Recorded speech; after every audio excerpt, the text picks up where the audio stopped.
Assalamualaikum warahmatullahi wabarakatuh. Apa kabar semuanya?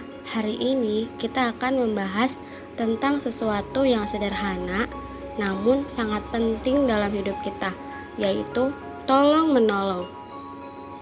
Pernah nggak sih kita merasa terbantu oleh seseorang? Bahkan dalam hal kecil seperti diberi arah jalan, gimana rasanya? Senang kan? Tapi kenapa sih tolong bantu itu penting banget? Yuk kita bahas.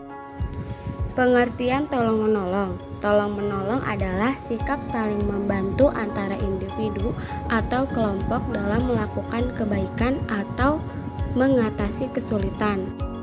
Ciri-ciri tolong menolong itu ada bersifat sukarela, yaitu dilakukan atas dasar keikhlasan bukan paksaan, dan tujuan baik.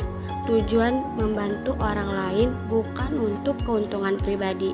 Dan yang terakhir, ciri-cirinya ada membangun solidaritas, yaitu menguatkan hubungan sosial dan kebersamaan. Contoh sederhananya yaitu membantu teman mengerjakan tugas, menyisihkan uang atau barang untuk korban bencana, menuntun orang tua menyeberang jalan, bahkan berbagi informasi penting kepada orang lain.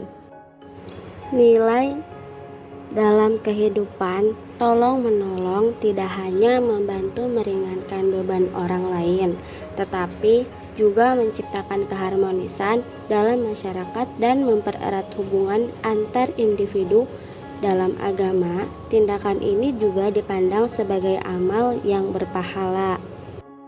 Seperti yang disebutkan dalam Quran surat Al-Maidah ayat 2 yang artinya, dan tolong menolonglah kamu dalam mengerjakan kebajikan dan takwa, dan jangan tolong menolong dalam melakukan dosa dan permusuhan.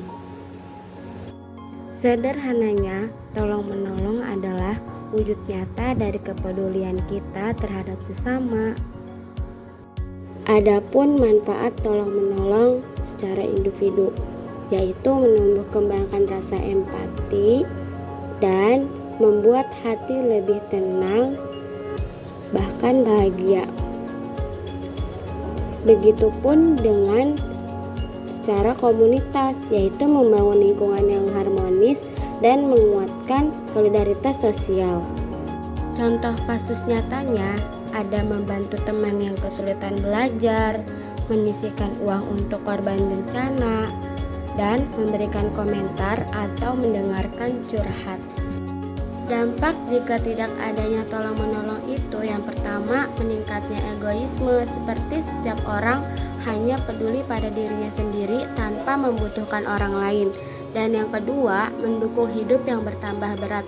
Beban hidup menjadi lebih berat karena tidak ada pihak yang membantu meringankan. Dan yang ketiga, melatih hubungan sosial itu masyarakat menjadi terpecah karena tidak adanya solidaritas dan kerjasama. Dan yang keempat, ketimpangan sosial semakin parah. Golongan yang membutuhkan bantuan akan semakin terpinggirkan. Dan yang kelima, kehilangan nilai kemanusiaan. Tolong menolong adalah salah satu ciri utama manusia sebagai makhluk sosial. Tanpa itu, masyarakat kehilangan rasa kemanusiaannya. Orang cenderung menjadi lebih dingin dan acuh tak acuh terhadap penderitaan orang lain. Begitupun yang terakhir, kurangnya keberkahan hidup. Dalam ajaran agama, tolong menolong adalah amal kebaikan yang mendatangkan pahala. Kesimpulannya, tanpa bantuan, dunia akan menjadi tempat yang penuh kekacauan, ketidakpedulian, dan penderitaan. Sekarang, bayangkan dunia tanpa tolong menolong. Semua sibuk dengan urusannya sendiri. Kacau banget kan? Tolong menolong itu bukan cuma menguntungkan orang lain, tapi juga kita sendiri. Jadi yuk mulai sekarang dari hal kecil, misalnya bantu bersihkan rumah atau sekedar jadi pendengar yang baik. Ingat ya, sekecil apapun bantuan kita bisa berarti besar loh bagi orang lain. Terima kasih sudah menyimak. Semoga kita menjadi pribadi yang lebih peduli dan ringan tangan. Sekian pembahasan tentang pentingnya tolong menolong dari saya sebagai Mudzalifah Az-Zahra. Kurang lebihnya mohon maaf. Wassalamualaikum warahmatullahi wabarakatuh.